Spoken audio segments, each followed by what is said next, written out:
Salutations, everyone. Welcome. We are the Renegades, and this is a bit of a new thing we're doing. We kind of did this for Captain America: Civil War, so I guess you could say this is a bit of a return to that. Mm-hmm. A resurgence. A resurgence. Yes, very good. So, okay, what we have done, what we just watched. We watched The Magnificent Seven, not the original, and by original I mean The Magnificent Seven, starring Yul Brynner. This is where it gets confusing. And Steve McQueen. Not the Seven Samurai by Akira Kurosawa. Yeah. It was remade from. Nah, I'm just kidding. Yeah, well, it's a remake of a remake of a remake, and it just keeps going, man. Well, yeah. Well, honestly, it for me, okay. Yeah. Like, what's your just initial reactions to it? We just watched it like a couple hours ago, so it's kind of fresh on our minds and everything. So yeah, what is your base instinct on walking away from it? So for me, what I get from this is, well, okay. First off, I like the characters. I like some of them. I wish were in it a little bit more or had more depth to them. Mm-hmm. But for the most part, I liked the majority of the Magnificent Seven. Denzel being Denzel, Chris Pratt being him. Chris Pratt doing what he does. Ethan Hawke actually surprising me as a character. Vincent D'Onofrio as pretty much Kingpin of the Mountains. And Byung-Hun Lee as Billy Rocks. Good job pronouncing that. Byung-Hun Lee, yeah. Well, Byung-Hun Lee. Sorry, as Byung. Young Sun. Oh, shut up. Young Sun, Soul Calibur 2. Stop it. Okay, but he played Billy Rocks, an assassin who just so happens to be an aficionado with knives. Mm-hmm. So each of these characters have personalities to them, but the two that I really didn't get as much from, we got a little bit of chippy dialogue from Manuel Garcia Rulfo as Vasquez, and we also got a little bit of stuff going on with Martin Sensmeyer as Red Harvest, the Comanche. Yeah, emphasis on a little. A little on both of them. Because, this is a film. Let's see how long this film was. We're looking at stuff here on Workaper. And what we have here is, it shows us the runtime is just over 2 hours. So 2 hours and 2 hours and 10 minutes. There were some things that I would have cut out. There were some scenes I would have cut out, and I would have given a little bit of extra dialogue with Red Harvest and Vasquez so we can care more about them. Oh, yeah. I mean, we had plenty of dialogue between Ethan Hawke's Goodnight and Sam Chisholm, Denzel's character, and I feel like a few things could have maybe been shortened or cut out, and then give a few because you don't need that much to help set up to help give a character a little bit more personality. You don't. Absolutely. And I think Red Harvest, if given a little bit more, could have been a very like for instance, there's actually a Comanche on the side of the bad guys on basically. Denali, there he is. That I couldn't remember the name of his character. Did they ever even say his name? They do. Mr. Okay. Denali. Mr. Denali.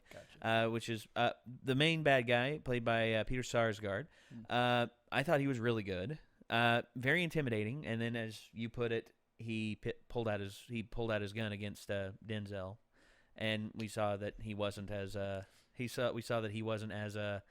tough as what he was cracked up to be. Yeah, found out he was Glass Joe.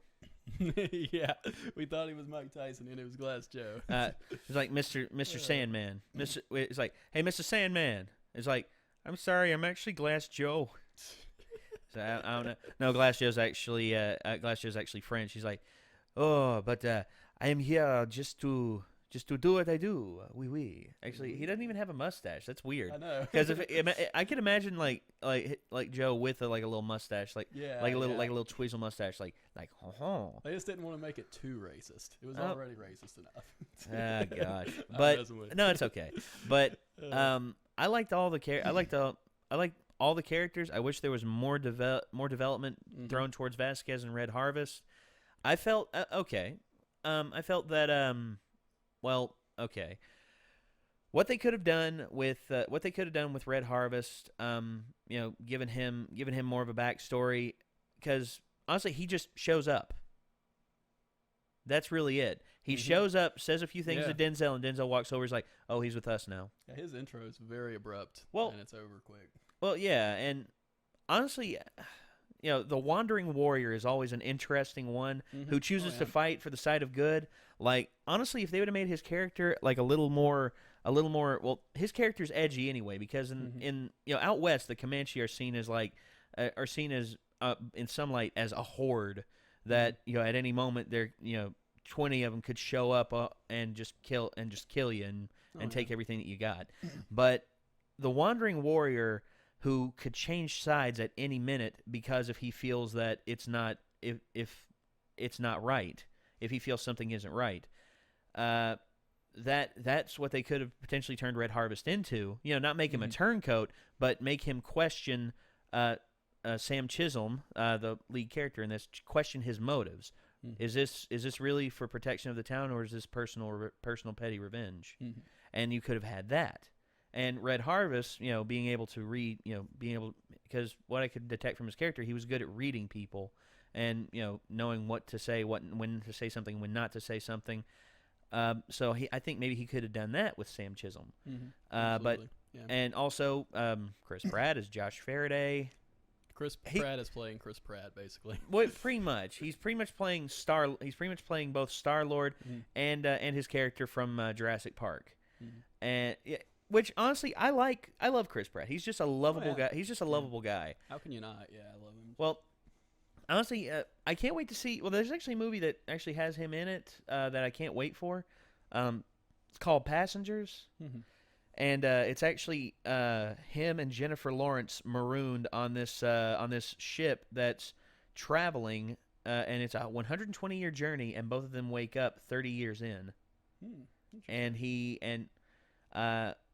I'm interested to see his dramatic range, because from what I'm seeing from this, it's going to be like a truly heart-wrenching drama, and I can't wait to see what it's going to be like. Oh yeah, absolutely. But other than that, he was being himself, and there's nothing against that. I mean, especially if he's a likable guy, in which Chris Pratt is ultra likable. Oh yeah, I mean, that's just how it is. He oozes likability. Oh yeah.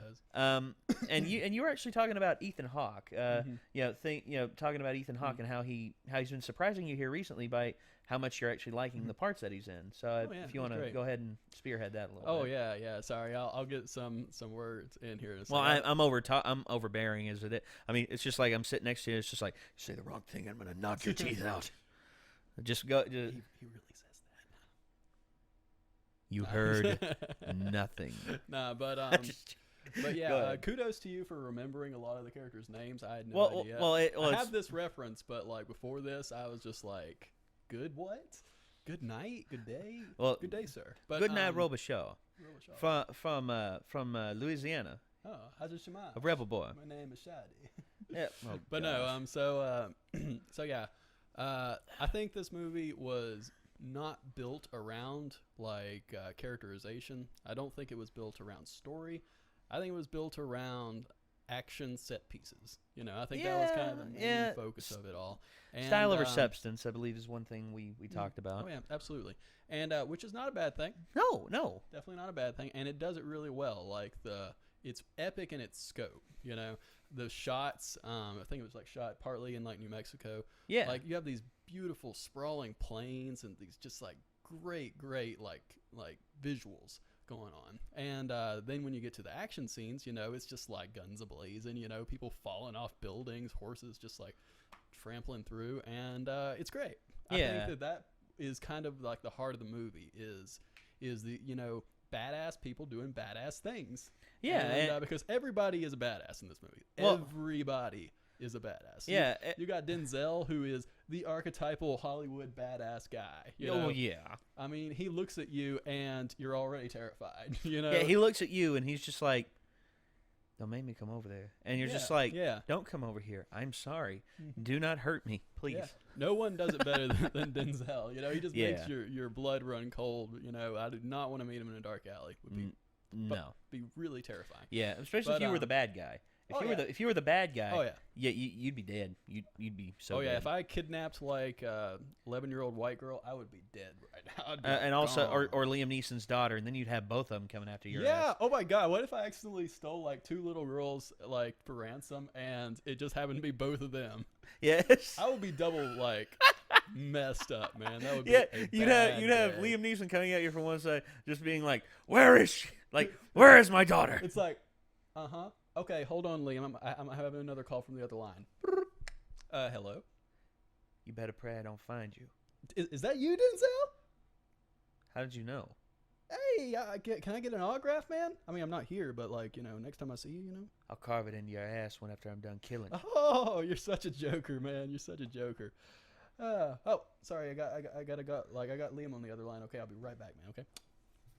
Liam? Yes. Sorry about that. It was just Denzel. But what were you saying about the certain set of skills, something like that or other? I will find you, and I will kill you. Oh gosh, you and Denzel, you guys are just crazy, Who is Denzel?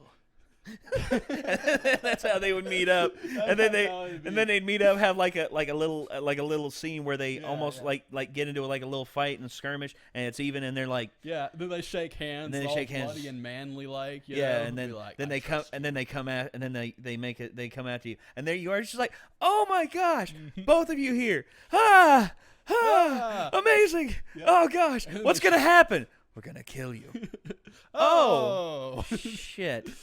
See, you guys from the best to worst day so quick. Exactly, so quick, exactly. Man. It's like I get to meet Denzel and Liam Neeson. They're here to kill you, and I'm making millions of dollars off these like children I just stole. You know? Jesus! Oh my gosh, that's amazing. That's amazing. Yeah, oh gosh, get any better? No, it couldn't get any better. Most kick-ass movie, man. That would be. So that would be. Hey, make it happen, Hollywood. We have spoken. Of course, because Hollywood to listen to us. Like a Taken Man on Fire crossover, man. Let's do it. Oh yeah. So sick. Yeah, dude. I'd love to see that. Actually, both of them could be like old grizzled. Like one could work for the Secret Service, and the other one could be like an old police officer. Yeah. Like Liam Neeson. Mercenary jobs on the side. Yeah, like Liam Neeson's Liam Neeson's like an old cop. He's just like I don't have what it takes anymore. I'm too old. And then all of a sudden, like guys break in. He kicks both their asses. He's like, still too slow. And then Denzel is like an old CIA agent who's looking for him. He's like, I need your help. He's like, what with? We're going to go find some people. We're going to kill them. How did you know? Well, that's what we do. I mean, that's kind of in the job description. Guys. Yeah, it is. It is the job description. Yeah, that would be so sick, man. That would be so sick. Okay. Back onto the film. But yeah, so yeah, the characters are cool. I think, you know, like I was saying, Denzel's badass. Chris Pratt, playing Chris Pratt, doing an awesome job at it. He had the funniest lines in the movie. I think so too. I think so too. They gave him some really good lines. But the thing is that he had he was basically the only humor that came out of the movie. Well, no. There was some humorous stuff from Billy Rocks and from Jack Horn, just Jack Horn being in the situation. Well, Jack Horn, that's Vincent D'Onofrio. He kind of stuck out like a sore thumb. He did, just his little bits of dialogue made people laugh. They were okay, but for the most part, I thought it was kind of like kind of a stark movie when it came to like humor. You know, it was much more brooding than the original, Magnificent Seven. Magnificent Seven's like the original had this bombastic score, and it was just magnificent. You know, it felt like super dramatic. And and they had like banter back and forth and stuff. And the new one, they do have banter and stuff, but I didn't feel like the people clicked too much. You know, like a couple of the relationships worked okay. You know, Ethan Hawke with Denzel, that one worked okay. Ethan Hawke with Chris Pratt, that worked okay. Ethan Hawke with anybody pretty much worked. Well, yeah.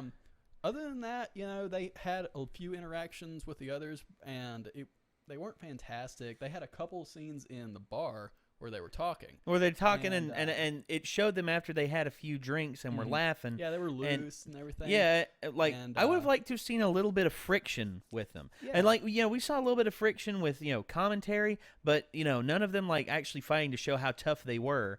Yeah. And it's just like it's just like the two of the guys can sort it out, and as long as they don't kill each other. Yeah. And it could be like being overseen by Chris Pratt or Ethan Hawke or Denzel, who were pretty much the primary three. Yeah, pretty much. Yeah, like imagine a fight between Vincent D'Onofrio and like I thought there was a fight that was going to break out between Vincent D'Onofrio's character Jack Horn and Vasquez. I thought that there was going to be a fight break out between those two. Yeah, and it didn't happen. I felt like it should have, and that would have shown that there is friction between them. But at the same time, they realize, hey, we have to put this aside because, and to me that would make it better because Vasquez's morals are loose to a fine degree.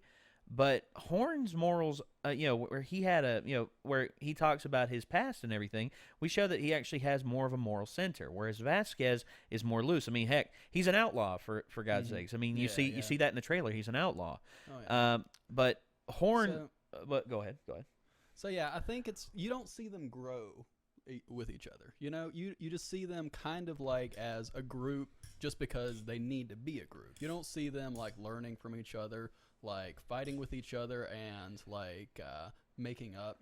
You don't see any of that growth of like what an organic group would be. Like if you spent time with like a group of people, you'd have some friction. You'd have people that disagree with each other and people that would just hit it off right away. But you don't see like much of that in it. It just all seems like it's just kind of like, okay, these guys need to be in a group. We're going to throw them in a group. We're going to give them a couple of banter lines, and then enough said. Let's get to the action scenes. Yeah. And that's kind of what it felt like, is that, they had a couple of okay scenes in the bar, but it's like we're in a post-Avengers world where we have had movies that, thrive off the banter and the funny exchanges and stuff. So whenever we see something this this minimal on that kind of stuff, it doesnuld impress, No, not really as much. Doesn't.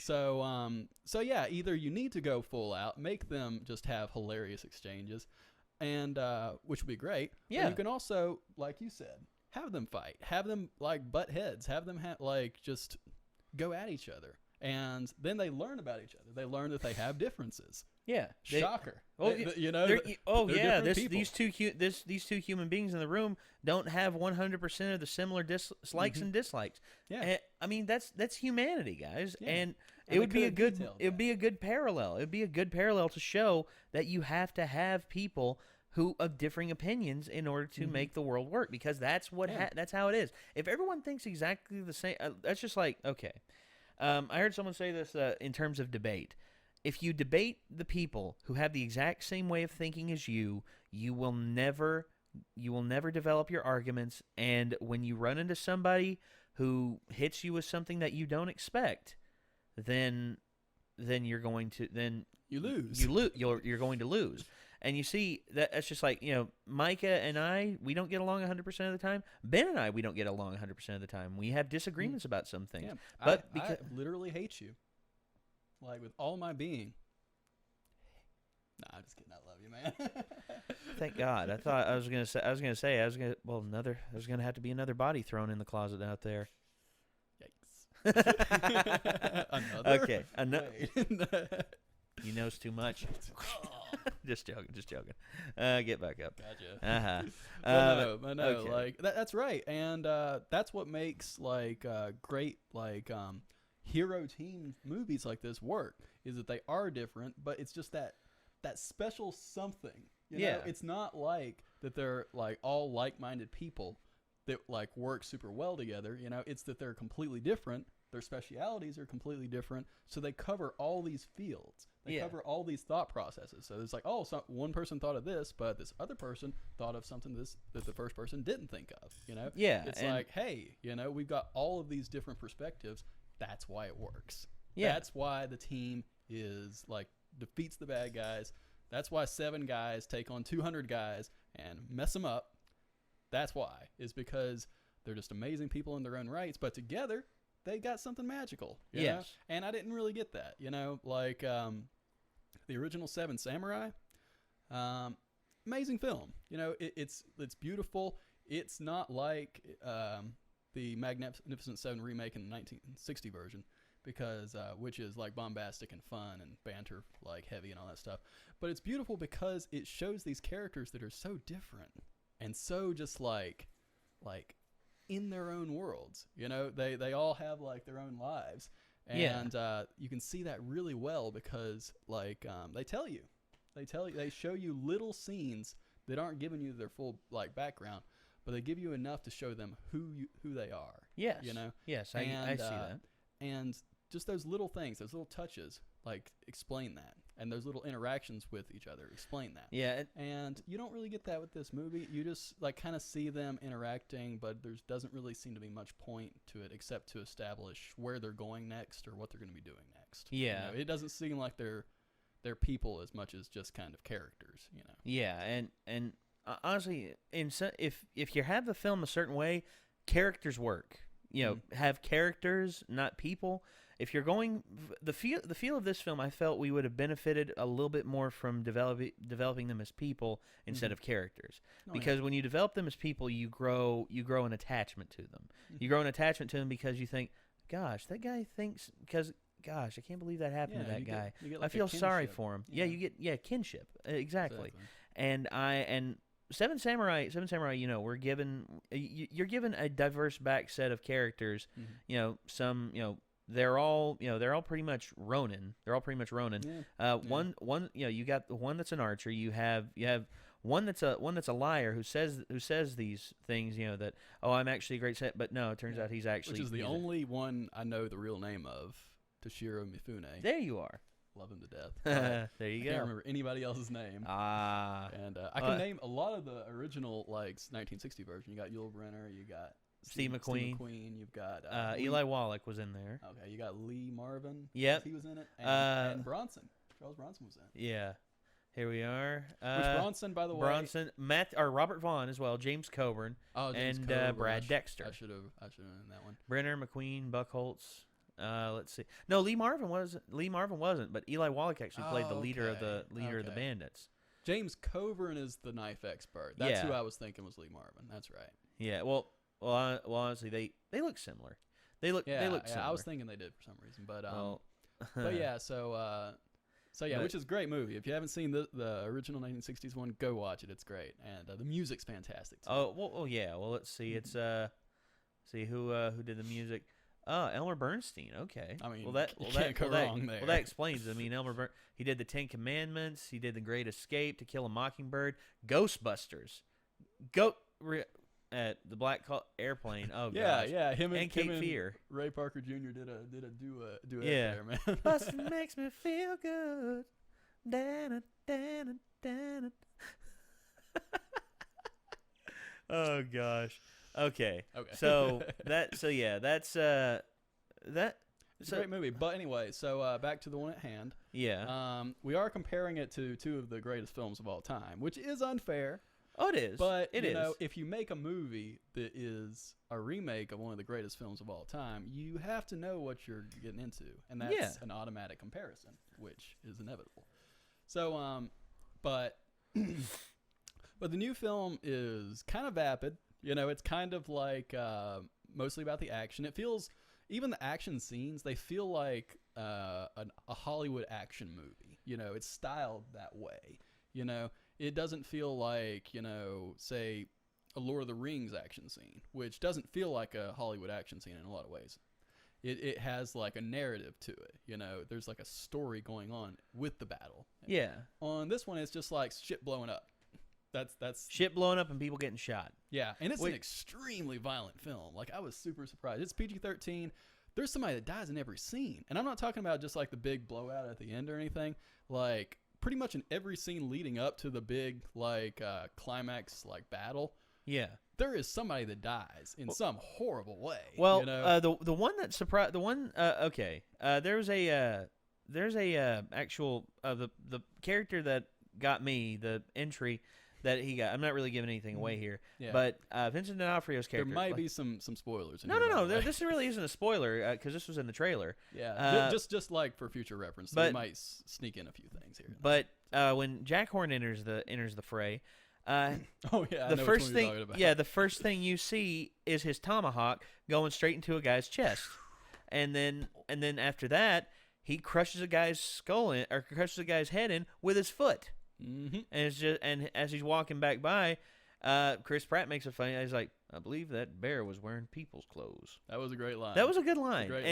But it was preceded by like some savage and shocking violence. Well, like he basically cursed off the guy. It was in the wilderness. Well, out in the wilderness, dude, you have to be tough. I mean, you had to be. And if they were going for more of like an Unforgiven, like super hard-edged kind of Western feel, then I can understand that. But I feel like the Magnificent Seven, when you say that and you compare it to the old one and you look at it but through that lens, you want it to be more lighthearted, kind of. Yeah. You know? I mean, people die. Like, only like 3 of the 7 in this movie like survive. I'm not sure how many in the original. I think 4 survive in the original. Let's see. I think we can look here.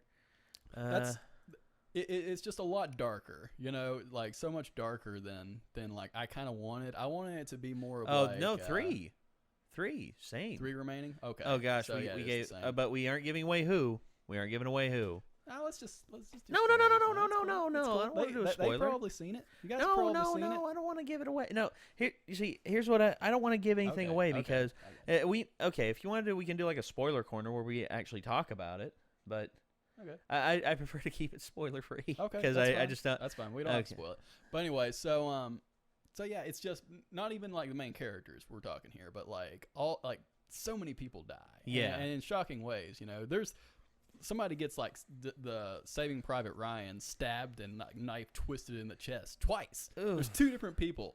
Yeah. In the same scene that happens to. And we got a skull crush. We got happy banter, and then suddenly somebody gets a pickaxe in the chest. It's just like, whoa. So I think it's kind of a hard PG-13. If it was a little more bloody, it would have been R in a heartbeat. I think they probably pushed to get this a 13. Yeah. So it's definitely not like a kid-friendly movie, I don't think. No, I wouldn't say that either. It's but the action is where it's at. That's kind of what like I think that they were shooting for in the first place is just to make this just crazy action-packed adventure, and they did okay in that department. I thought they made it kind of epic in that way.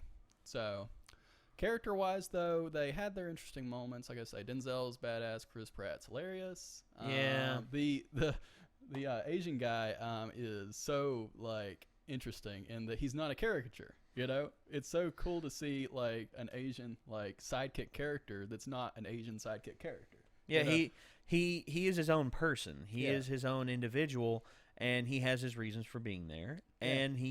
And honestly, he doesn't have to explain himself. Yeah. And he doesn't speak like the broken English Asian accent like all like Asians in cinema do, pretty much. Yeah, especially in westerns. Well, West. Oh gosh, it's not like we're dealing with Mickey Rooney from friggin' Breakfast at Tiffany's. Oh gosh. Avert your eyes, young ones.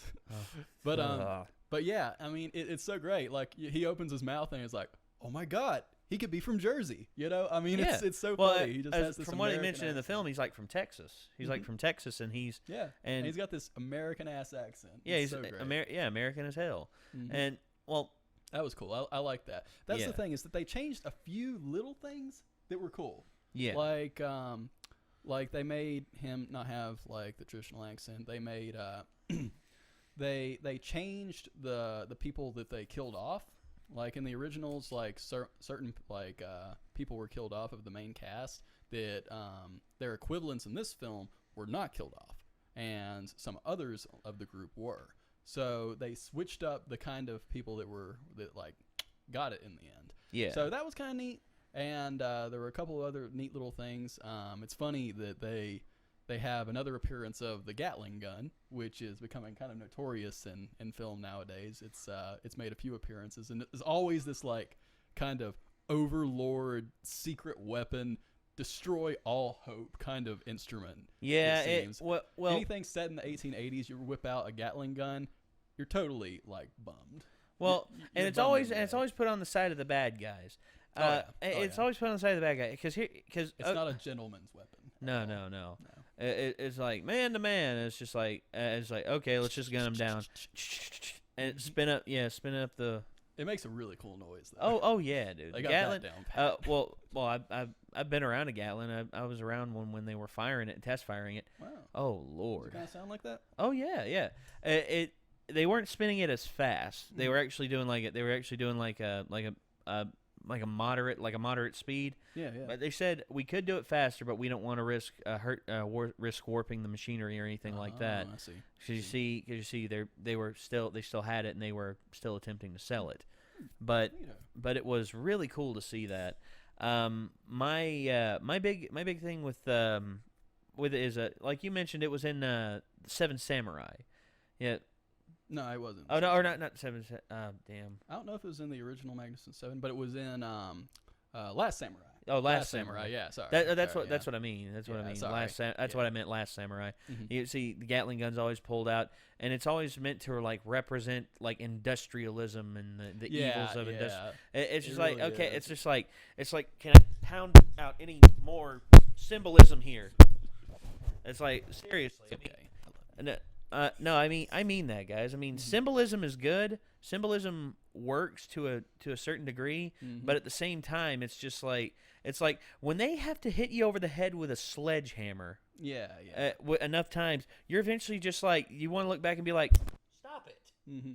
See, the best like kind of symbolism, the best like messages are the ones that come subtly. The ones that come like that sneak up on you. You don't want something subtlety. just like waved in your face. Like it's like, haha, look, I got you. Well, it's just like that's just patronizing. Well, it's just like Sonic. Sonic Sat AM.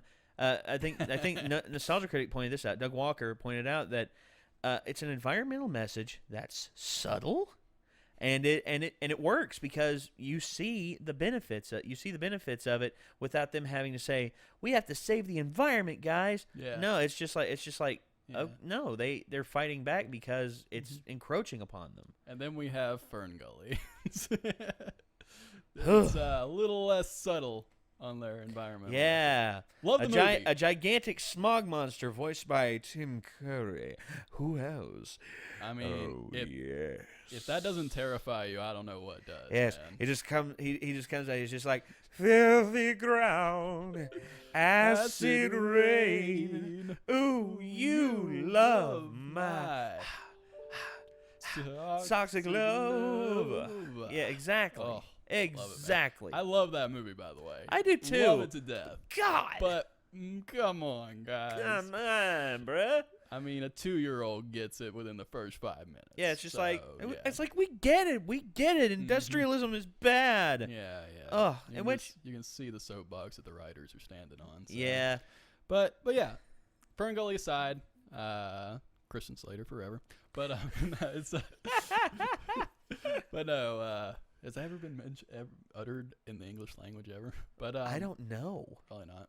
But anyway, so completely lost my train of thought. Messages and and symbolism. Yeah, the Gatling gun.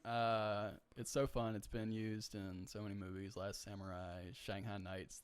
In Shanghai Nights they called it the machine gun because our young dumb like viewers going to see Shanghai Nights won't understand what a Gatling gun is.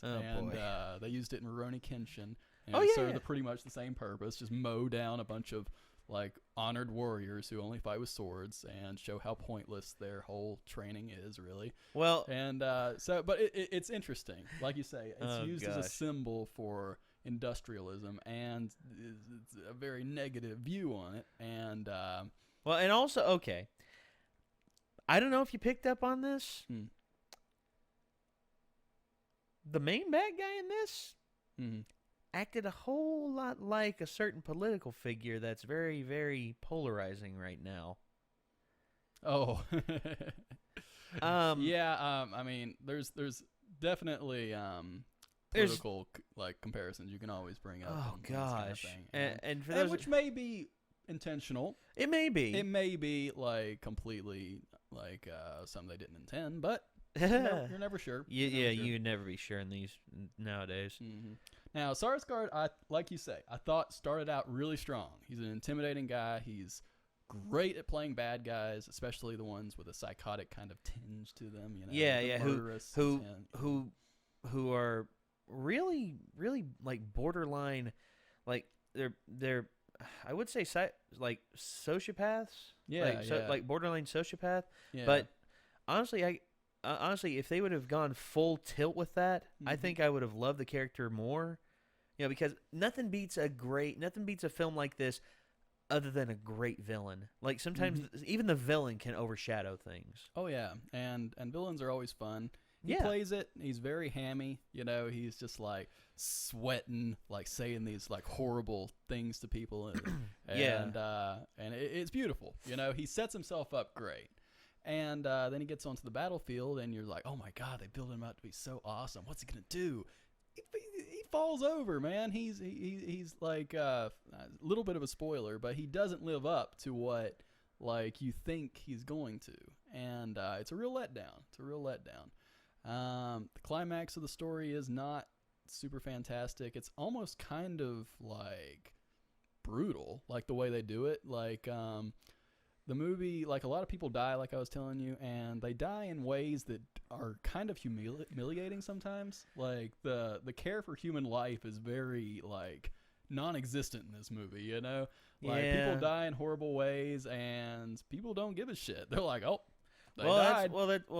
You could say that's relative to the West, because in the Untamed West, it was pretty much you either had to know how to use a gun or you had to be extremely lucky. Oh yeah, and I understand that. And if they were going for like, you know, a true crime, like hard boiled type of like movie, take that and apply it to the West. Yeah. If they were going for that, then sure, I can see that. But like I say, it's the Magnificent Seven. You know, you need the horns just blowing and you riding like into the sunset. You need all that good shit. But they went more towards like a starker kind of view of it all, and showed a lot of people die in a lot of horrible ways, and so well, it was a much darker movie than I was expecting, and it was kind of jarring. In that way, so. That's fair. That's fair. And if you're into that, then it's totally your thing. It's right up your alley. If that like leans towards more towards your interests. So okay. So yeah. But what are your overall thoughts on it? Like, what would you score it? Overall, I would score it probably okay. What do you think we should do for a voting system? We haven't even thought about a voting system. We haven't. Okay, well, for now, like 1 out of 5 bananas. Oh gosh, what is this? Rotten fruits? Yeah. Actually, let's ask you all. What do you think? I mean, do you think we should do like a number scale? Like freaking like a lot of movie sites do out there. Do you think we should do 1 through 10 or 1 through 5? Yeah. Or do you think we should do like what Chris Stuckman does? Chris Stuckman does letter grading. Like I give this movie an F, or I give this movie an A+. And what metric should we use? What metric should we use? For now, I think we'll just go with the standard, 1 through 10. Yeah. Yeah, that gives a good diversity. Yeah, that's our working title for right now. Yeah, that's our working rating system. Yeah. So I would say I'd give this film a 5 out of 10. Strictly because of, the lack of backstory with the Seven, and the lack of a good overarching story. I felt the story was lacking. Although I like the characters, and I love the actors portraying the characters, because I think they personify the characters. But the way this movie was made, I felt they would have benefited if they were more, like as you said, more of a person. If we got to know them as a person, and they weren't the character, they weren't the archetype, they were actually human beings. I think it would have benefited from that.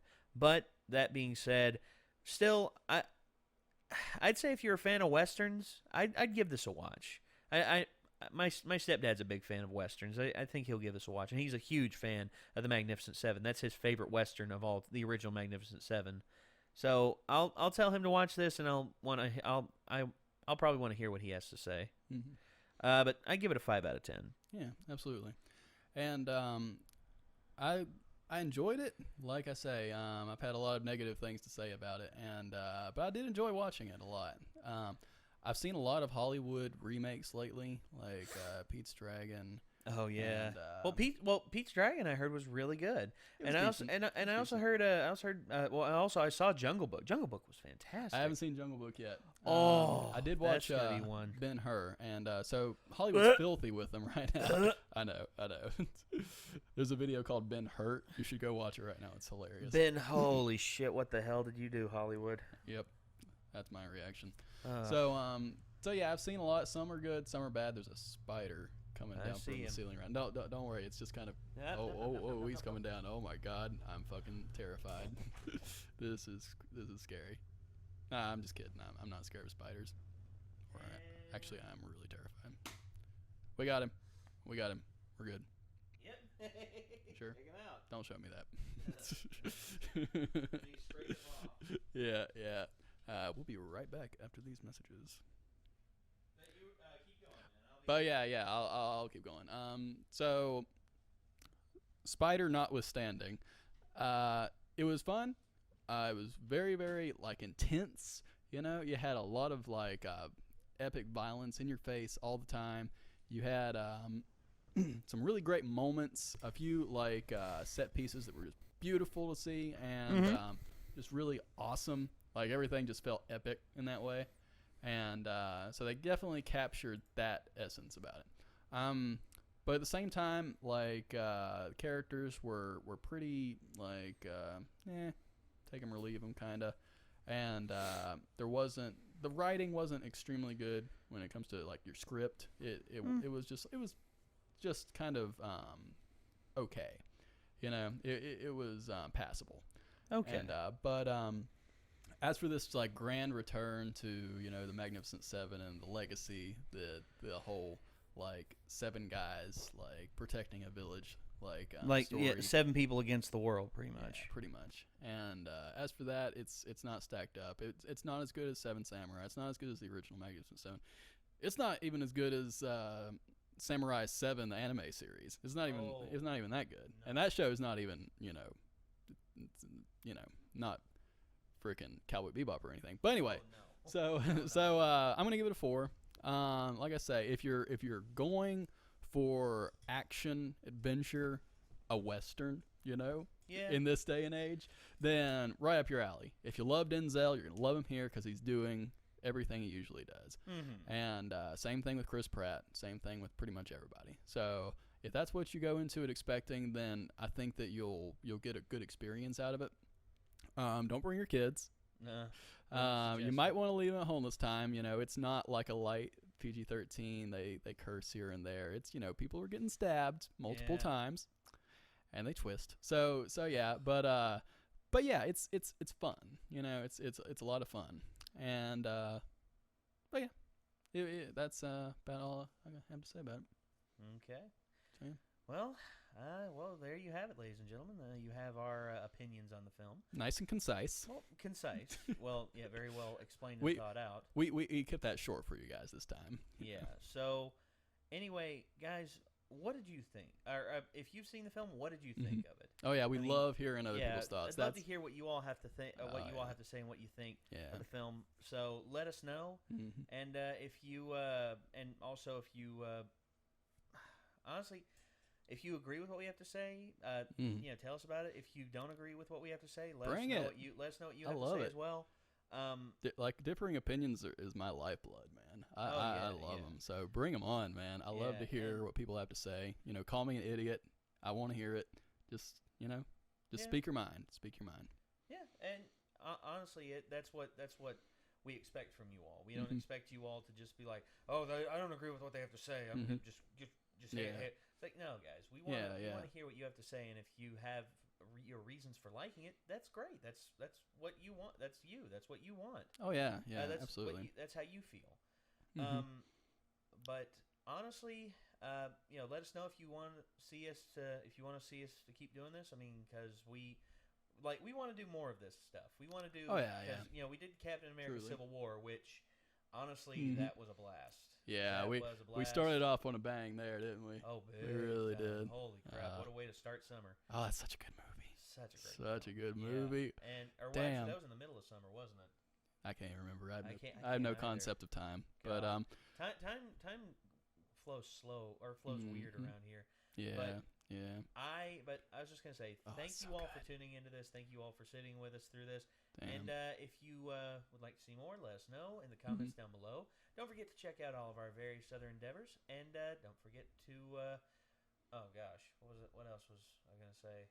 There's so many don't things. Don't forget to actually donate to, or actually don't forget to actually send us stuff through our PO box. Which we have a PO box now. Nice, very nice. So yeah, you can check that out down in the description. There's all the links and all the addresses for it.